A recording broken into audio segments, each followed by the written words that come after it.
The mountain road had become a graveyard of twisted metal and broken glass. The tour bus lying on its side like a wounded animal against the guardrail. Sarah Kellerman had been driving 20 minutes behind the group when she saw the smoke curling up from the ravine, and she pulled over without thinking twice, her nurse's instincts overriding every rational reason to keep driving. She grabbed the emergency kit from her trunk, the one she kept out of habit more than expectation, and ran down the embankment toward the wreckage. What she found stopped her breath for half a second. Nearly 30 men, clearly veterans by the way they moved, even injured, some bleeding from cuts, others cradling arms that bent wrong, all of them turning to stare at the woman in scrubs who had just appeared out of nowhere.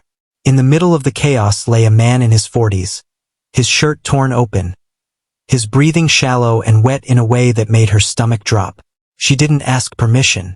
She dropped to her knees beside him and pressed her fingers to his ribs, feeling for what she already suspected. Tension pneumothorax. His lung was collapsing, and if she didn't act in the next few minutes, his heart would stop from the pressure alone. "I need a large-bore needle now," she said, not to anyone in particular, and one of the older men, silver-haired and blood-streaked across his forehead, knelt across from her. "Who are you?" he asked, his voice carrying the flat authority of someone used to being obeyed. "Sarah, I'm a nurse. Your friend has a collapsed lung and he's minutes from cardiac arrest." The colonel, because that's what he was, though she didn't know it yet, studied her hands as she worked, steady despite the chaos around her, and something in the precision of her movements made him go quiet. She found the second intercostal space, swabbed it in 3 seconds flat, and inserted the needle with a motion so practiced it looked choreographed.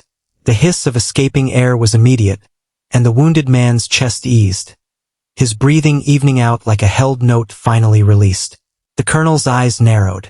"That's not something they teach in a hospital ER rotation," he said quietly. "That's combat medicine." Sarah didn't look up from her patient.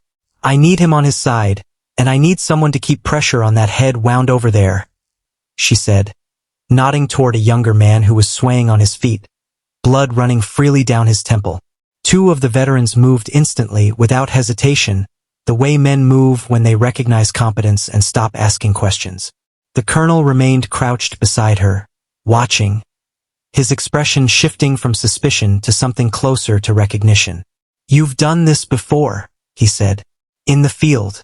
Not in a hospital." Sarah's hands didn't stop moving, checking pulses, calling out vitals in clipped, efficient phrases that made the watching men exchange glances. "I've done a lot of things before," she said. The other veterans had begun to gather closer now, some still nursing their own wounds, all of them drawn by the sight of a woman working through mass casualties with a calm that none of them had expected from a stranger who happened to be driving by. One of them, a broad-shouldered man with a bandaged arm in a makeshift sling, spoke up. "She just saved Danny's life. Whoever she is, she knows what she's doing." The colonel said nothing, but his eyes kept returning to the way she moved between patients. Triage, not panic, prioritizing the worst injuries first with a speed that suggested she'd done this under fire, not just under fluorescent lights. Sirens began to wail faintly in the distance, still minutes away, and Sarah used every one of those minutes, stabilizing a fractured femur here, packing a laceration there, calling out instructions that the veterans followed like men who understood chain of command even when the person giving orders wore scrubs instead of a uniform. When the first ambulance finally crested the hill, the colonel rose to his feet and looked down at her, his face unreadable. "Where did you serve?" he asked, and the question landed heavier than he probably intended, because every man within earshot went still, waiting for an answer that Sarah wasn't ready to give. She looked up at him, blood on her gloves, sweat on her brow, and for the first time since she'd run down that embankment, her composure cracked just slightly. "That's a conversation for after your friend is in surgery," she said, and turned back to her patient, leaving the colonel standing there with a question that would not let him rest. If a story like this pulls you in, hit subscribe now. The next chapter reveals exactly who Sarah Kellerman really is, and why a colonel of 30 veterans went quiet at her answer.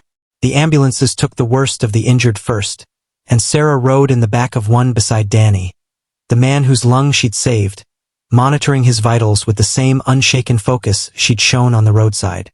The colonel, whose name she'd learned was Robert Hale, insisted on following in his own truck despite a gash above his eyebrow that clearly needed stitches, and by the time they reached the small regional hospital, he was waiting in the hallway when she emerged from the trauma bay.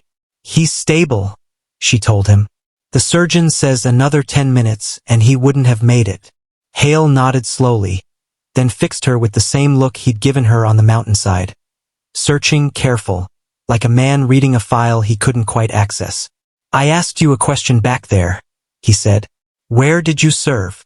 Sarah exhaled, glancing down the hallway at the row of veterans now filling the waiting room, some still in hospital gowns, all of them watching this exchange with quiet intensity. "I wasn't infantry," she said. "I was a combat nurse, forward surgical team, 2 deployments. I did emergency thoracostomies in the back of Black Hawks with rounds still coming in. I've packed wounds by headlamp in sandstorms. What I did on that mountain today is nothing compared to what I did over there." The hallway went silent. Even the vending machines seemed to hush. Hale's jaw tightened, not from anger but from something closer to recognition, the specific quiet that settles over men who've seen war when they realize they're standing next to someone who has seen it too, just from a different angle most people never think about. "Why didn't you say something back there?" he asked. "Because it wasn't the moment," Sarah said simply. "The moment was keeping Danny alive. Not talking about myself." One of the younger veterans, the one with the head wound now bandaged and clean, stepped forward from the waiting room, his voice unsteady. "Ma'am, forward surgical teams, you were embedded. Right at the front. That's not a rear echelon job.